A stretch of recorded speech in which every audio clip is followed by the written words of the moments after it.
Welcome to the Deep Dive. Today we're doing something a little bit different, kind of like listening in on someone's thoughts, completely raw and unfiltered. You ready to hear what they have to say? It's definitely a unique way to try and understand how certain events are being perceived. Let's see where this takes us. Okay, let's just jump right in. Let's go. Hello, dear friends. Well, more than 24 hours have passed since Trump unequivocally and unambiguously stated that they are communicating with Putin. This communication is regular. And apparently, they enjoyed communicating with each other because this communication began to take place on a regular basis. That is, they became friends, so to speak. Yeah. But from the side of the president's office, there is no, tugging at Trump, saying to him, "Hey, Trump, what's going on?" Why do you think there is none of that? Interesting. And I think that Zelensky, this son of 50 fathers, to put it correctly, is actually a cowardly jackal. Wow. And he can put Schultz, who talks to Putin on the phone, in his place and say, and this is legitimization and all that, but he is simply afraid to open his trap to Trump. Right. And he is so afraid that he doesn't even set his speechwriters to bark at Trump. The coward just sits in the president's office as afraid to even say a word, although these have crossed all the red lines. Are they communicating? Yes, the whole world already understands that they are communicating with Putin. Trump with Putin or Putin with Trump. Trump himself talks about it in conversations with journalists. This has already been confirmed by several publications. Interesting. He says that he will continue to do so. And in the near future, a conversation with Putin may take place officially. Oh, wow. This is what I told you about. Okay. And some people were still twisting their fingers at their temples. Right.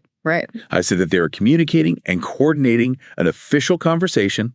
This official conversation will come out. Yeah. Then everything will be clear in this conversation. Yeah. Because they have already discussed everything before. But the most interesting thing is that the confirmations have already come from Putin's side. Namely, Putin's press secretary, Peskov, answering journalists' questions about possible contacts, said, against the backdrop of the multiplicity of these communications, I personally may not know something, may not be aware of something. Therefore, in this case, I can neither confirm nor deny this. Well, someone will say, this is typical Peskov. And I would note, no, this is not typical Peskov. Oh, okay. And of course, he could say that we refute the multiple injections there, so on and so forth. No, he said exactly what he said. Right. These conversations between Putin and Trump and Putin are, of course, regular. Wow. Trump says that his personal meeting with Zelensky is expected soon. But this should somehow reduce the trembling of the body and those of you who started trembling because Trump started talking to Putin after all. But Zelensky, he just bluntly doesn't notice it. Well, he doesn't notice him at all. Yeah. And so, there will be a meeting with Zelensky. But what kind of meeting it will be, I'll tell you for sure. The meeting will not be one-on-one. I foresee this for you right away. Yeah. Not one-on-one. There will be no closed one-on-one meetings. Okay. Someone else will be present, most likely Elon Musk or Vance. That's my hunch. And the meeting, of course, will take place in Washington. I see. Nobody will fly to Zelensky. He will be summoned to the carpet. Oh, wow. In order to read him certain conditions that he must fulfill in order to get, as I told you, a guarantee of personal security. Because for Zelensky, it doesn't matter if he sells Ukraine in its entirety or 80% wholesale, retail, and so on. Yeah. The main thing for him is guarantees for his own skin and Yermak's skin. Exact date for humiliation. Still unknown. For his part, Zelensky announced diplomatically busy weeks. Right. Well, yes, of course, he will be busy. He will have saturation, but perhaps not with the products that he would like. Yeah, I get it. So there will be a meeting at Ramstein. Great Britain is in charge at Ramstein. Okay. The states refuse to take responsibility for any security of Ukraine or any kind of recovery or money of Ukraine. In short, they completely dumped all of this on Europe. For Europe, a corrupt one, of course, the European Union, the opportunity to send billions of euros there uncontrollably has become an opportunity to earn money for a huge number of officials. Well, and for the main ones, of course, the head of the European Commission. This is my full conviction that the earnings there amount to billions and for a long time, of course, on kickbacks by agreement on kickbacks with Ukrainian thieves. Well, strong words. Here the state said, go ahead, your taxpayers don't ask, ours do, so you do it yourself. I wonder who will go there from the states. Let's say Trump's national security advisor, UO, said the other day that the war would be ended by the American president and that Trump intends to involve all parties, even China, India, and the Middle Eastern countries, in the relevant negotiations. Moreover, if Moscow evades dialogue, then sanctions will be imposed against it. Okay. But Europe must provide security guarantees to Ukraine. I see. That is, it did not seem to us, now all responsibility has been shifted to Europe, and Europe itself is barely breathing. So, the U.S. will be represented at Ramstein by Defense Minister Hexite. He will visit several European countries and will promote the same theses everywhere. Okay. The war must be stopped by diplomacy, and the EU must increase defense spending, which will lead to a catastrophic situation in the social sector. Right. This is 100%, of course. And now the European Commission has also found an opportunity for itself to earn good money. This is all the militarization of Europe. Now we will be militarized, more missiles, more of this. Everything is done. Yeah. Of course, for kickbacks, they've already got a taste for it. Yeah. And no one can stop von der Leyen on this path of enrichment. Yes, even the court cannot stop it, because you heard the court suddenly canceled the vaccination. Yes, the purchase of vaccines. Right. Well, it happens sometimes in civilized communities. Yeah. In short, Ukraine must be the responsibility of Europe. Let Europe deal with it. Now, the intrigue is whether Zelensky himself will come to Ramstein, because he will be persuading the American who once compared Ukraine to Ukraine to do so. Wow. Secretary of State Rubio and Special Representative Keith Kellogg are also flying to Europe. But if meetings of these persons with Zelensky in Europe are not confirmed, except for Kellogg, who seems to have gathered in Kyiv, then CBS News reports that Vance will want to talk to the Ukrainian president on the sidelines of the conference. Okay. Vance wants to meet with Zelensky in person because in absentia. Right. He's already stuffed Zelensky so many times that Zelensky's children can already call Vance dad. Wow.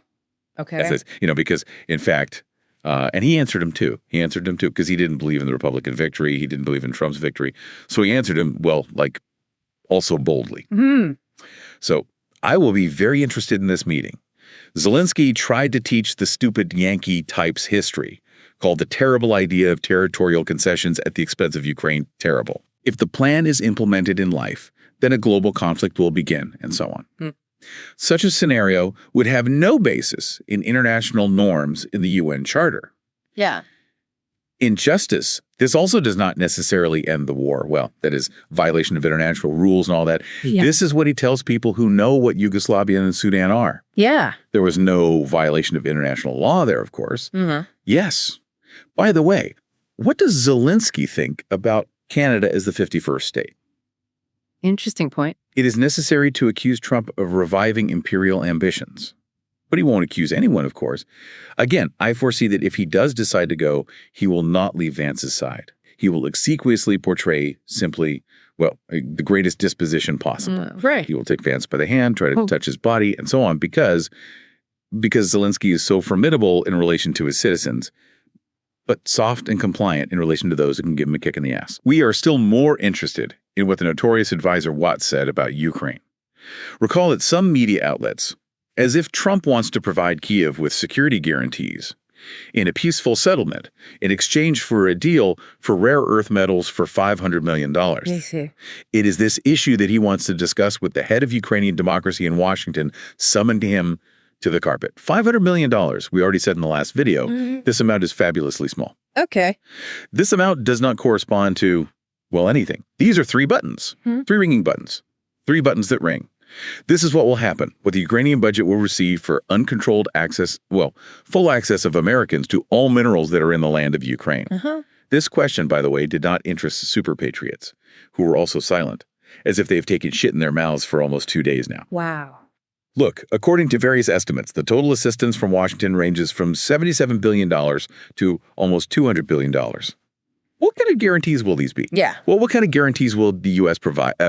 Guarantees of what? The inviolability of their own oil rigs. Right.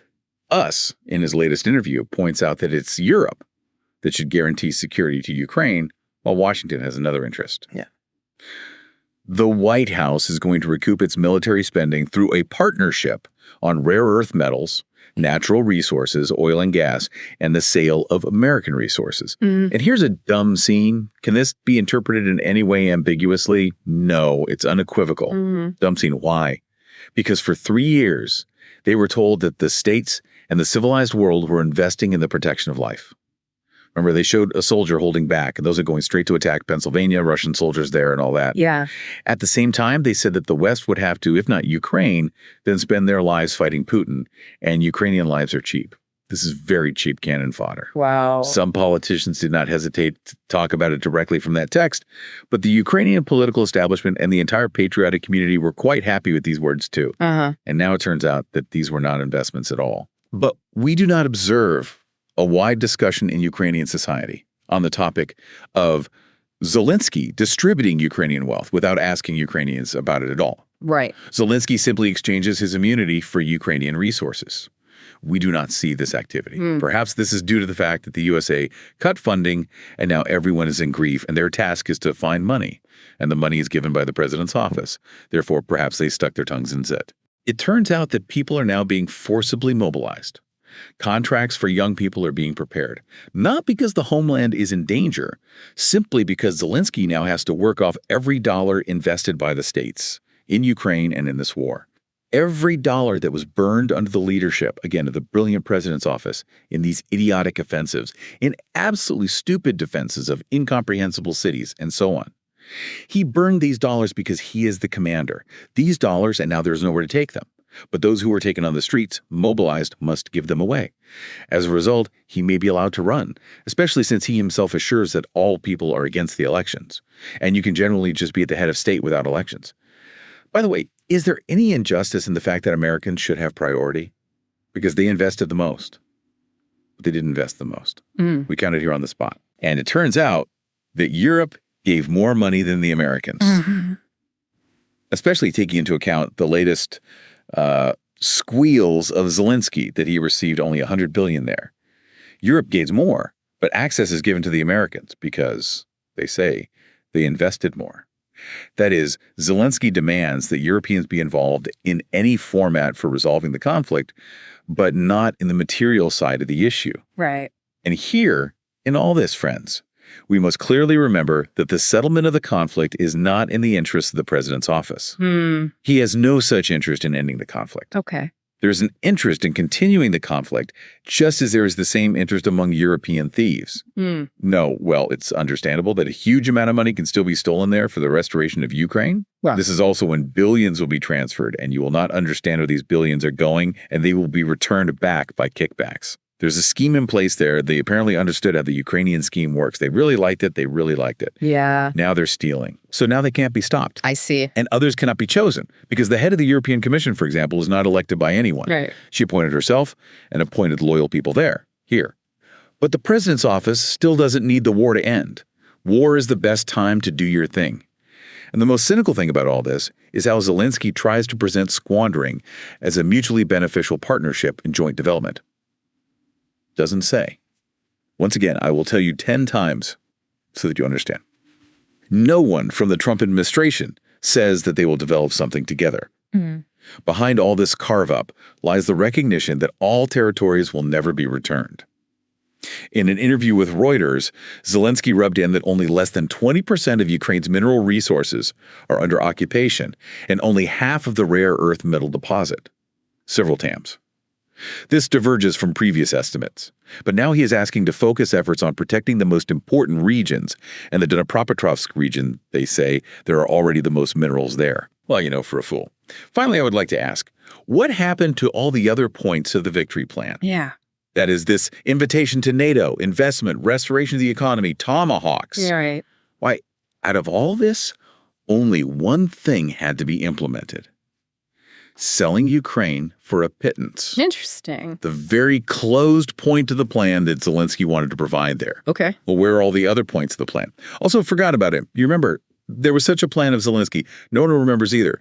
That is, victory is simply the transformation of Ukraine into part of the West as a raw material appendage. Maybe this is what Zelensky meant when he said that the Russians will not have a single day of victory, but we will already have 2 whole days. This is Victory Day, smelling of gray, as they say. In fact, the squandering of Ukraine, which we are seeing now, is pure treason. The most real treason. There is everything here, all the components of treason. No one, not a single lawyer in Ukraine or outside of Ukraine who has nothing more to fear, has yet said this, has not filed a statement. But what we are seeing now, it's treason. This is simply the sale of the remnants of this failed state. And that's it. And the expense. Once and expense. Who was the last one to turn off the lights at Boryspil Airport, as they say? We're watching all this meanness further. Well, it's just amazing. We are waiting for new statements from the administration of the states so that they confirm for the 20th time that this plan has already been provided. And if you grumble, then we will ask you to pay for everything. And then that's it. Then in principle, Ukraine ceases to exist because it is, of course, unable to give this money. That's all from me, dear friends. Love you. Bye. Wow. Wow. There's a lot of anger and distrust directed at many players involved in the situation. It seems this individual sees a lot of hidden agendas and manipulation happening behind the scenes. They definitely don't hold back. What stands out to you as the most concerning from what they've shared? The repeated accusations of treason and selling out Ukraine are pretty strong. It seems this person believes Zelensky is making backroom deals that prioritize his own safety over the country's best interests. And they point to these alleged communications between Trump and Putin as evidence of a conspiracy to carve up Ukraine for personal gain. Right, and they tie that to the upcoming Ramstein meeting, painting a very cynical picture of international diplomacy. They suggest it's not about helping Ukraine, but rather about powerful nations securing their own interests potentially at Ukraine's expense. They seem particularly upset about Ukraine's potential loss of resources. Those rare earth metals keep coming up. Yes, that seems to be a major sticking point. They argue that Ukraine's wealth is being bargained away for a pittance, and they see this as further proof that the country's being exploited rather than helped. And they don't seem to trust Europe much either, claiming widespread corruption and self-interest within the European Union. They even go so far as to say that the EU is profiting from the war. It's clear this individual is deeply suspicious of the motivations of all the major players involved. They feel like Ukraine is being used as a pawn in a larger geopolitical game, and they're angry about it. They also seem to be disillusioned with the so-called victory plan for Ukraine, suggesting that it's been abandoned in favor of this resource grab. That's an interesting point. They highlight the contrast between the initial promises of aid support and even NATO membership and the current reality where they see Ukraine being reduced to a source of raw materials. Their language is very colorful, and they don't shy away from inflammatory accusations. Do you think this reflects a wider sentiment within Ukraine? It's impossible to say for sure based on a single perspective. But it's certainly a reminder that there are deep-seated anxieties and frustrations surrounding this conflict.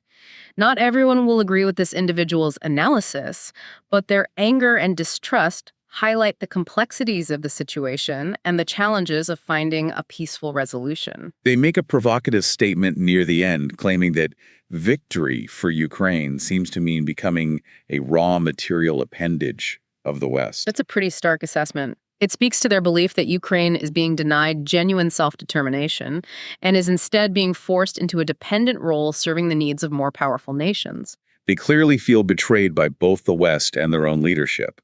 It's a sobering reminder that war often has unintended consequences and can leave lasting scars on those caught in the middle. Absolutely. And while we're diving deep into a single perspective here, it's important to remember that there are many other voices and viewpoints out there. This is just one piece of a much larger puzzle. It's a stark reminder that in times of conflict, emotions run high, and it's easy to fall into a trap of seeing things in black and white. But the reality, as we know, is far more nuanced. Absolutely. And while this individual's perspective offers a glimpse into certain anxieties and frustrations, it's crucial to remember that this is just one piece of a very complex puzzle. So for our listener who shared this speech with us, what can we offer as a takeaway? Perhaps the most important takeaway is the value of critical thinking. It's easy to get swept up in passionate arguments, especially when they align with our existing beliefs. But as we've seen in this deep dive, strong opinions don't always equal accurate information. They raise some interesting points about the economic aspects of the conflict. Is there any truth to the idea that Ukraine is being turned into a raw material appendage of the West? That's a question worth exploring further. It's certainly true that Ukraine has valuable resources and there's potential for exploitation, but it's also worth considering the potential benefits of economic partnerships. The key is ensuring that any agreements are fair, transparent, and benefit all parties involved. This deep dive has highlighted the importance of seeking out diverse perspectives. Where would you suggest our listener go from here to get a more balanced understanding of the situation? There are many excellent resources available, from reputable news organizations to academic journals and think tanks. The key is to be discerning. to evaluate sources critically, and to look for evidence-based analysis rather than just opinions. And perhaps most importantly, to remember that there's a human dimension to every conflict. Real people are living through these events, and their experiences deserve our attention and empathy. Exactly. It's easy to get lost in the geopolitical chess game, but ultimately, it's the human cost of conflict that matters most. This deep dive has been a powerful reminder of the importance of critical thinking, balanced perspectives, and empathy. It's challenged us to look beyond the headlines and to grapple with the complexities of a situation that's far from black and white. And ultimately, that's what the deep dive is all about, encouraging you, our listeners, to engage with information thoughtfully, to question assumptions, and to form your own informed opinions. So as we resurface from this deep dive, we hope you'll take these insights with you and continue to explore the world with curiosity and a critical eye. Exactly. Subscribe to our podcast, available on Spotify, Apple Podcasts, and YouTube. We're here to make things clear.